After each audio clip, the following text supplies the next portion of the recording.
Hi guys, कैसे हैं आप लोग।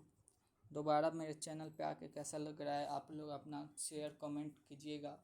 दरअसल आज हम लोग टॉपिक पे बात करने वाले हैं कि कैसे हम लोग क्वेश्चन प्रैक्टिस करेंगे, यानी क्वेश्चन प्रैक्टिस ऑफ मेटल और नॉन मेटल। मेटल और नॉन मेटल का क्वेश्चन प्रैक्टिस हम लोग करेंगे।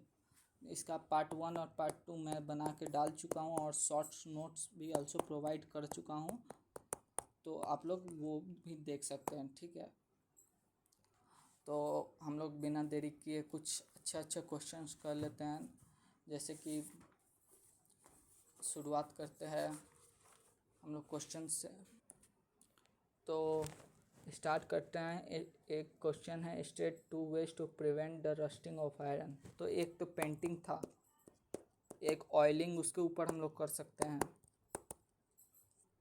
ये दो मेथड हो गए, दो मेथड हम लोग को पूछा है, तो ज़्यादा हम लोग इस वीडियो को भी लॉन्ग नहीं बनाएंगे और जो क्वेश्चन है वो करेंगे। और अगर ज़्यादा एग्जांपल चाहें तो आप लोग अपने बुक से भी देख सकते हैं, उसमें भी मिल जाएंगे।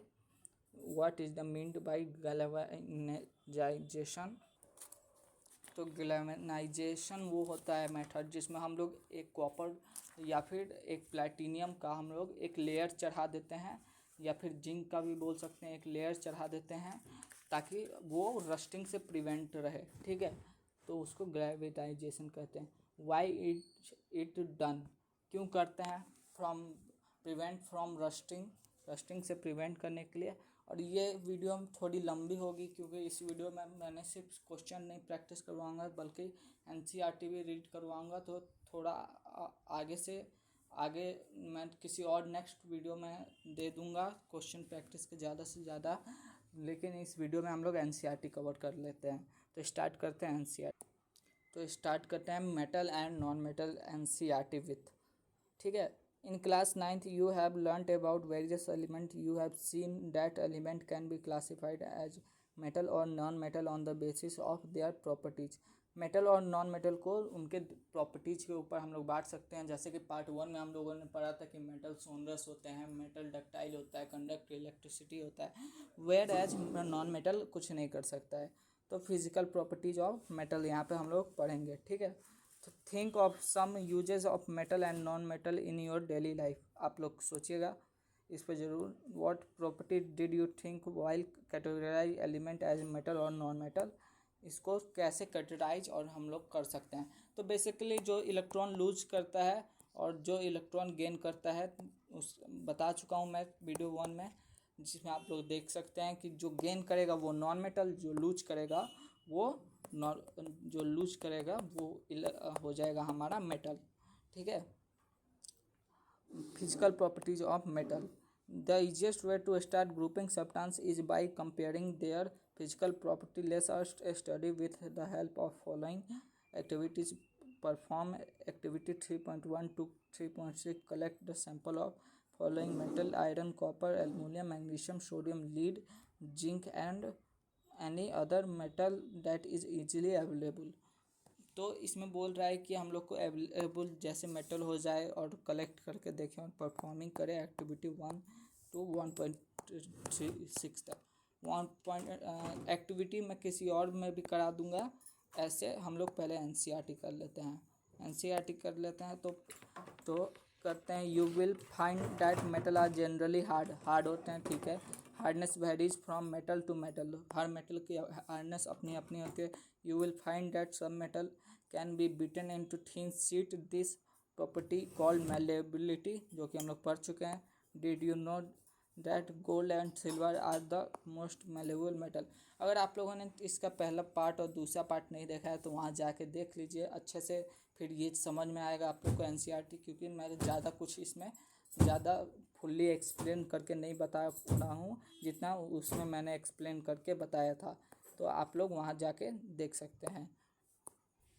तो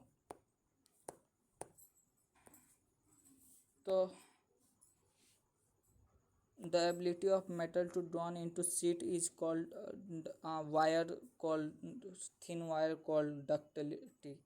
इसके डक्टाइल या डक्टिलिटी बोल सकते हैं। Gold is most ductile, gold most ductile है। ये मैंने पहले वीडियो में नहीं बताया लेकिन इस वीडियो में बता रहा हूँ। इसलिए मैंने एनसीईआरटी को कवर कर लिया है कि एनसीईआरटी बहुत ही इम्पोर्टेंट चीज़ है, ठीक है। You will surprise to know that a wire of about 2 kilometre length can be drawn from 1 gram of gold, यानी 1 ग्राम ऑफ गोल्ड से 2 किलोमीटर लंबा हम लोग बना सकते हैं रास्ता, ठीक है। तो the above activity shows the metal are good conductor of heat. यहाँ पे हम लोगों ने वहाँ उसमें देखा भी था कि हम लोग ने पिन यहाँ पे बोला, वहाँ पे आयरन था, वहाँ पे आयरन को हम लोगों ने डाल दिया था, और आयरन को डाल दिया था, और फिर वैक्स जो है हीट पूरे बॉडी में स्प्रेड आउट हो रहा था हीट, और हीट स्प्रेड आउट होने की वजह से वो लोग डाउन कर रहे थे, सब गिर रहे थे, ठीक है। The best conductor of heat is silver and copper. Copper और सिल्वर ये नोट करने वाला पॉइंट है, बहुत इम्पॉर्टेंट चीज़ है। और comparative poor conductor of heat और इलेक्ट्रिसिटी जो होता है, जो सबसे कमज़ोर हीट और इलेक्ट्रिसिटी जो पुअर बोल सकते हैं, वो है लीड और मरकरी को हम लोग बोल सकते हैं, ठीक है।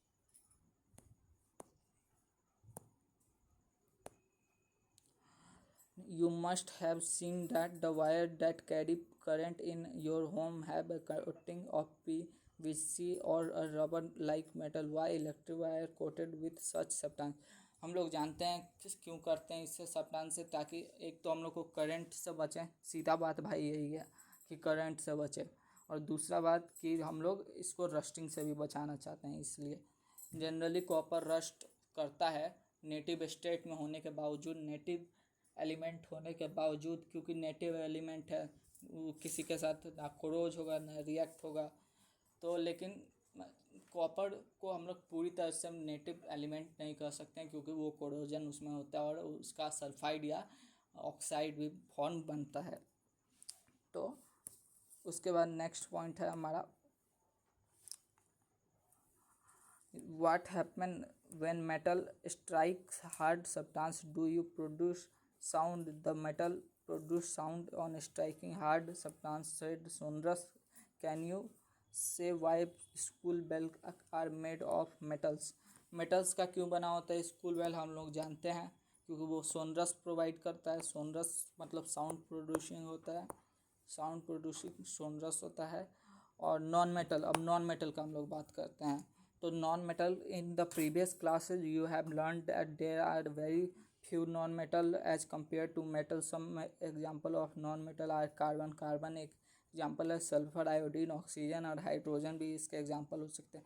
The non metal are either solid और gas except bromide which is liquid. Mercury element हो गया जो कि मेटल में लिक्विड स्टेट में पाया जाता है, वही ब्रोमाइड जो हो गया नॉन मेटल हो गया जो कि लिक्विड स्टेट में पाया जाता है, ठीक है। ये बहुत इंपॉर्टेंट चीज़ है, तो इसको भी याद रख दें। Do non metal also have physical property similar to metals? हाँ, फिजिकल प्रॉपर्टी होता है, लेकिन सारा ऑपोजिट होता है। ब्रिटल इन नेचर होता है, नॉन सोनरस होता है, don't conduct heat electricity, high melting boiling point नहीं होता है, कि मेनी कलर्स में पाया जाता है, बहुत सारे कलर्स होते हैं उनमें पाया जाता है, ठीक है।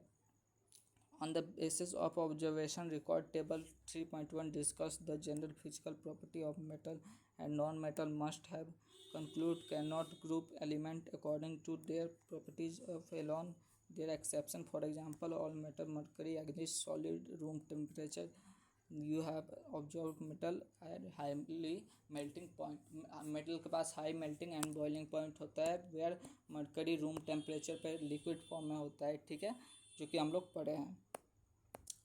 इसका भी मैं इसको एक ही पार्ट में ख़त्म करना चाह रहा था, लेकिन इसका 2 पार्ट में बनाऊंगा, जिसमें ना पहला पार्ट तो मेटल नॉन मेटल हो जाएगा, और दूसरे पार्ट में इसका इनर्ट गैस प्लस आपका ओर का फॉर्म का हो जाएगा, ठीक है।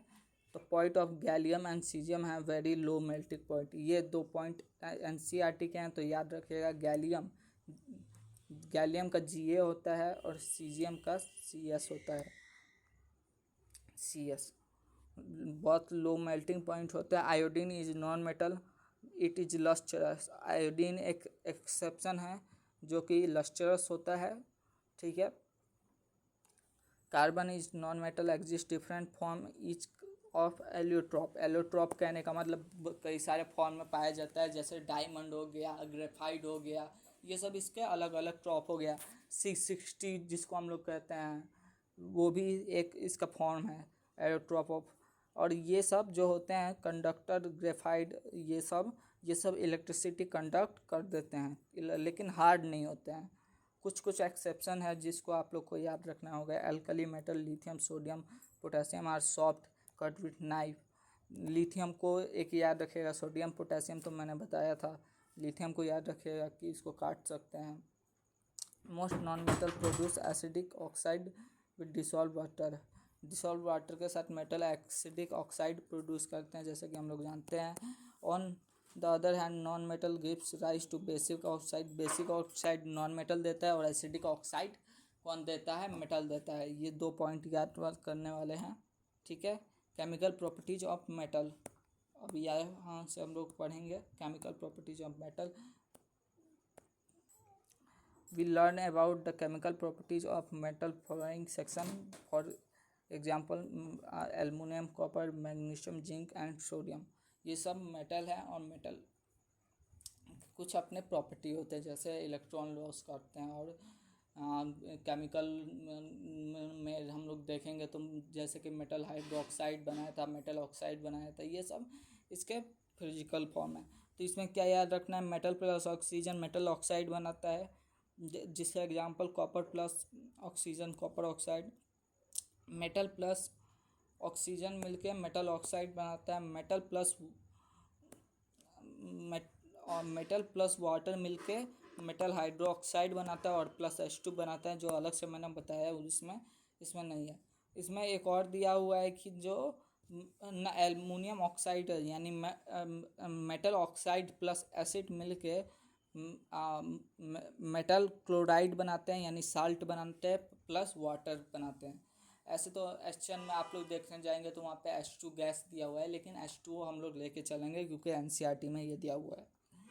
Metal plus water metal hydroxide बनाते हैं, वो यहाँ पे H2O भी निकलता है, H2 गैस रिलीज होता है, जिसको हम लोग को रट के रखना है, ठीक है।